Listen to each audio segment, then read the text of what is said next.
I'm David G, Sheshnag.com, Sheshnag Yoga Center, and what on earth is Kundalini? This video is about money as God. As crazy as it is, don't get me wrong, I met this guy today. What is he?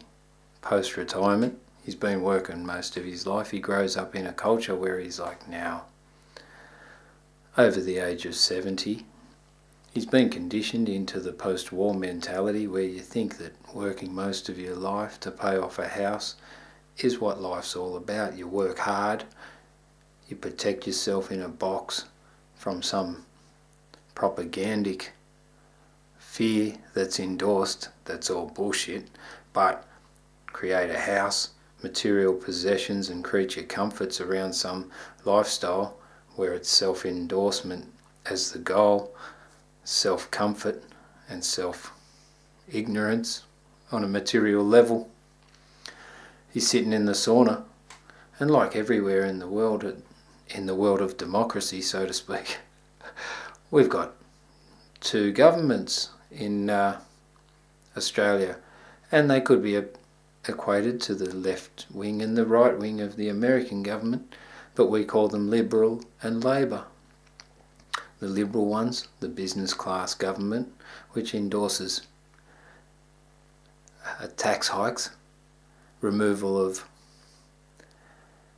penalty fees for the working class, gets rid of the focus on healthcare and education, and then tells you, like, after it gives its politicians a 17% pay rise, puts a pay freeze on the working people, especially in the health industry, and then tells us to pull our belts in when we're spending because tough times are ahead.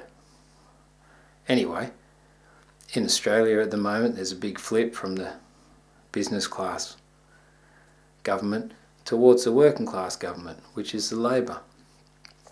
Happened in Tasmania in the local area in the recent federal elections.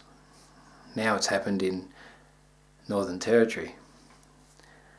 I said to him, well, that's cool. People are waking up. They're waking up to the reality that there's a lot of schmozzles going on behind the scenes, and the government, even though they're surreptitiously created and manufactured and manipulated by corporations on a big scale, at least the everyday person's waking up to the reality that it's imbalanced, and they'd rather focus on education and healthcare. He said we were going better under the last business class government, but this one's not doing us too much good. I said, well, you can't really blame one person, and plus that Howard government might have been okay if you base it on the economy, because the world was going okay financially. Australia was going okay financially. But look at it realistically. Most people were struggling financially. The everyday household had psychological and emotional trauma. Endorse the concept of 1 in 5. No, 1 in 2. Every second marriage gets divorced. That's great for consumerism, great for the economy, shit for everyday people in their everyday lifestyle where they can't handle the emotional pressures, the psychological pressures, not to mention they're burdened by financial pressures. I said, what good's that? He said, at least we were going better then. I said, but you base all your interpretation on the economy. Give him a bit of leeway because the economy's been his main focus throughout his life, at the expense of psychological and emotional well-being. I sit here and go, what the heck is going on? I said, can't you see the reality that there's psychological turmoil?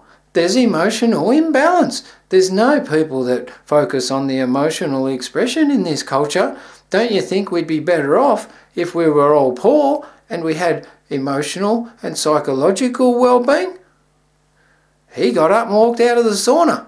I sat there amazed and dumbfounded, sitting there thinking, I can't wait until that generation dies, because the thoughts that they're manifesting their experience through creates this capitalistic, materialistic, fascist interpretation of life where money's the god.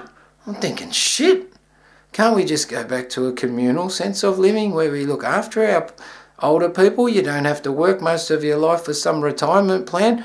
Not to mention the biggest scam in recent history has been half of the retirement funds have been taken away from us. Not to mention that the governments are bailing out big businesses, which are the same people that are ripping off retirement funds that people work 40 years for. Oh my God, money as a god?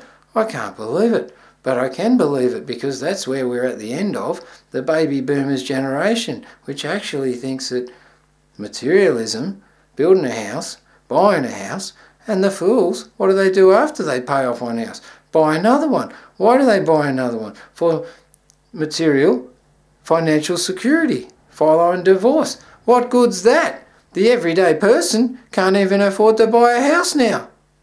Insane. They call me insane. Oh, I can't believe it. Money's not a god, it's some false paradigm put upon us by some capitalistic central banks that manipulate everything. It's insane. Totally contrary to the human framework, totally contrary to born in the image of the Creator and our social and spiritual